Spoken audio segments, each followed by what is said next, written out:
વસ્તુ છે કે હું જે લઈને આવ્યો સરપંચ સાથેના આ બધા મીટિંગ કરીને આવ્યો. તમને એક વસ્તુ છે કે તમને લોકોને પેલું મેં એટલો આ લઈને હતો તમને બોલાવતા મેં વાત કરી એક જણ હતા મેશભાઈ હતા એટલે આ ગ્રામજનોને ખાલી ફાયદો થાય તે જ જોઈએ, બીજું કઈ નહીં જોઈએ. તમારે રાજનીતિ કઈ હલકી રાજનીતિ નહીં કરો. અમે તમે હલકી રાજનીતિ તમારા મત વિસ્તારમાં હલકી રાજનીતિ તમે નીચે હલકી રાજનીતિ સર આ હું કરતા છે સર એટલે આ ગ્રામજનોને ખાલી ફાયદો થાય તે જ જોઈએ, બીજું કઈ નહીં જોઈએ. હલકી રાજનીતિ કરવાની વાત કરો. તમારે રાજનીતિ કઈ હલકી રાજનીતિ નહીં કરો. તમે હલકી રાજનીતિ તમારા મત વિસ્તારમાં હલકી રાજનીતિ તમે નીચે હલકી રાજનીતિ સર આ હું કરતા છે સર સાહેબ તમે બોલ્યા કે સાહેબ તમે બોલ્યા કે સાહેબ અમારા ગામે જ આવેલા હા પણ સાહેબ ધરમપુર સ્પેશિયલ આવ્યા સાહેબે શું કહેવાનું હોય? સાહેબે શું કહેવાનું હોય? આ તમારા માટે જ અહીંયાથી શું કહેવાનું હોય? તારા જેવો પહોંચ હોય એવી ગાડી નહીં પકડાય. આ તો અમે સમજાવ્યો ગામજનો તો જોવાની ના પાડતા છે. આજે શબ્દો સાહેબનો જે છે એ શબ્દ લઈને મેં કઈ બોલી શકું? આ જો હજી રાજનીતિ કરવી હોય ને સાહેબ, રાજનીતિ કરવી હોય ને સાહેબ તો 4 કરોડ 80 લાખ 4 કરોડ 60 લાખ ના ખર્ચે ભાજપવાળા કેવી રીતે બ્રિજ બનાવતો છે તેના પર બોલો ને તમે. તેના પર કેમ નહીં બોલે સાહેબ? પ્રોટેક્શન હલકી રાજનીતિની વાત નહીં આવે સાહેબ. તમે પેલા રાજનીતિ કોને કહેવાય? પબ્લિકની સેવા. અમારા મત વિસ્તારના છે, અમે તમારા દીકરા થાય અમે ખાલી મેં એટલું જ પૂછ્યું કે સર તમે આવ્યા એમ મેં સ્માઈલ થી આવ્યું, ખબર નહીં સ્માઈલ થી મેં બી તમે મને આમાં માર્યું ને તે તો દોસ્તી ચાલો સર કીધું તમે કહ્યું એમ. પણ તમે મને શું કીધું હોશિયારી તારી રવા દે એમ. તો મેં એટલું જ પૂછ્યું કે સર આવું કેમ સવાલ જ નથી. એનાથી મેં કઈ રસ્તો નથી અમારી પાસે પગ પકડીએ સાહેબ, એવું નહીં મળે અમારા ગામને બચાવો સાહેબ. પણ અમે આયા તો છે ને બતાવ્યા આવ્યો જ છે ને. પણ સર જુઓ તમારી સામે હલકા કઈ રીતે અમે વજનમાં તમે સર વિચારો મારે 110 કિલો વજન છે. હવે ચલો છોડો. અરે ભાઈ તું બીજી વાત આખા તો આવેલો તમારે હાથું જ આવેલો છે ને સાહેબ આખા આવેલો છે. મારું એક જ પૂછ્યું છે આ મેં બુદ્ધિ સાઈડ જતી આપણા કરી.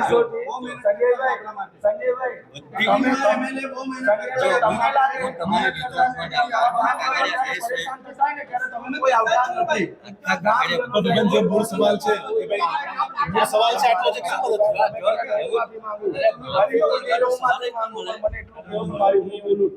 હું તમારો દીકરો નથી, તમારા મત વિસ્તારનો નથી. અરે હું બેઠો છું એમ કીધું ને. પણ હોશિયારી મારનો એમ એનો મતલબ મેં હું હોશિયારી મારી. હશે હવે છોડ. ખાલી મેં એટલું કહ્યું તમારા ગામજનો આવેલા છે, તમારા છે, તમને ખોબલે મત આપેલા છે. અરે હું બેઠો આ દીકરો.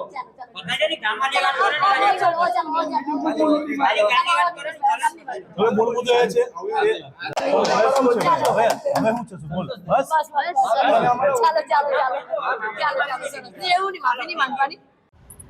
જે આજરોજ એમએલએ અરવિંદભાઈ પટેલ સાથે આપનો શું બનાવ બન્યો હતો અને કઈ બાબતે વિભાજિત થઈ હતી?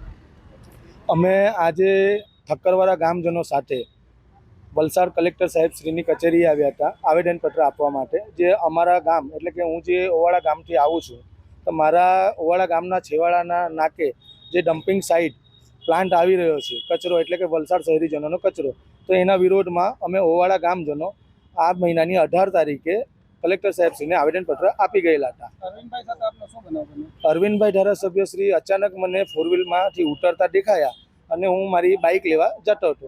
તો બાઇક મેં છોડીને મેં કહ્યું ચાલો અરવિંદભાઈને મળું કે આ ગામજનો જે આવેલા છે એમને તમે મળો તો ખરા એમ. તો મેં ખાલી એટલું કહીને કીધું કે નમસ્તે અરવિંદભાઈ કેમ છો? તમારા બાજુ જોયું, પહેલે તો મને એમ કીધું કે તું કોણ એમ. સાહેબ મેં કહું તમારા ઓવાળા ગામનો વ્યક્તિ, તમારા મતદાનનો. તો મને એમણે કીધું કે શું હતું? મેં કહ્યું સાહેબ આ તમે અગ્રણીઓને મારા ગામના જે આગેવાનો આવેલા છે ગામજોને એમને મળો ને સાંત્વના આપો કે આ ડમ્પિંગ પ્લાન્ટ નહીં બને અહીંયા. પરંતુ મને ઠપકો આપીને મને એમ કીધું તારી હોશિયારી બંધ કર. તો મેં શું હોશિયારી મારી? ખાલી એટલું જ કીધું ને કે સાહેબ તમને જે ખોબલે મત આપેલા છે અમારા ગામજનોએ, તમે જે મતથી ચૂંટાયા છો તે મતનો તમે અહીંયા થોડોક સહયોગ કરો. આજરોજ અમારા 178 ધરમપુર વિધાનસભા મત વિસ્તારમાં ઓવાડા ગામે નગરપાલિકા વલસાડનો ડમ્પિંગ સાઇટનો જે સાઇટ સિલેક્શન બાબતે જે સર્વે કરવામાં આવ્યું એ બાબતમાં ગામ લોકો આવેદનપત્ર મને પણ આપીને ગયા અને આજે ગામ લોકોના સરપંચ, તાલુકા પંચાયતના પ્રમુખ, આગેવાનો એ બધા જ ધવલભાઈની MP ઓફિસે એ લોકો મળવા માટે આવવાના હતા. એટલે એ લોકોએ મને કીધું કે તમે પણ આવજો. એટલે મેં પણ સ્પેશિયલ આ ઓવાડા ગામના આ ડમ્પિંગ સાઇટના પ્રશ્ન બાબતે જ હું આવ્યો. ધવલભાઈની ગેરહાજરી હતી એટલે તેની ગેરહાજરીમાં બધા સાથે ચર્ચા કરી, ધવલભાઈ સાથે ટેલિફોનિક વાતચીત કરી અને એમાં જે કંઈ હશે એ આપણા લેવલે આપણે એ કરીને એમને મદદરૂપ થવું પડશે એ રીતે વાત કરી. અને મને ત્યાંથી આ લોકોએ બધા જે આવેદનપત્રો આપેલા અને બીજા ગામમાં જે ખુલ્લી જમીન પડેલી છે નજીકના વિસ્તારમાં એ બધા કાગળિયા એ લોકોએ આપ્યા અને એ કાગળિયા લઈને હું કલેક્ટર ઓફિસમાં આવતો હતો. તેમાં જે આમ આદમી પાર્ટી સાથે જોડાઈને કે જે લોકોએ જે રાજકારણની નીચલી કક્ષા પર જઈને જે રીતે મારી સાથે વર્તન કર્યું એ દુઃખદ પણ હતું. તેમ છતાં બી મેં એમ કીધું કે આ પ્રશ્ન બાબતે જ હું જાઉં છું એટલે તમે આ બાબતે ચિંતા નહીં કરો, અમે જવાબદાર વ્યક્તિ છે.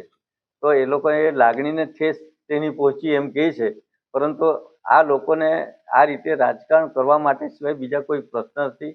ખરા અર્થમાં અમે પ્રજાની પડખે છે અને પ્રજાના પ્રશ્નો માટે અહીંયા સુધી આવેલા છે અને જવાબદાર વ્યક્તિ તરીકે આ જે રજૂઆતો છે એ રજૂઆત અમે માન્ય કલેક્ટરશ્રીને અને સરકારશ્રીને પણ ધ્યાને દોરીશું અને આવનારા દિવસમાં અમે ગામજનો સાથે રહીશું એટલી ખાતરી આપું.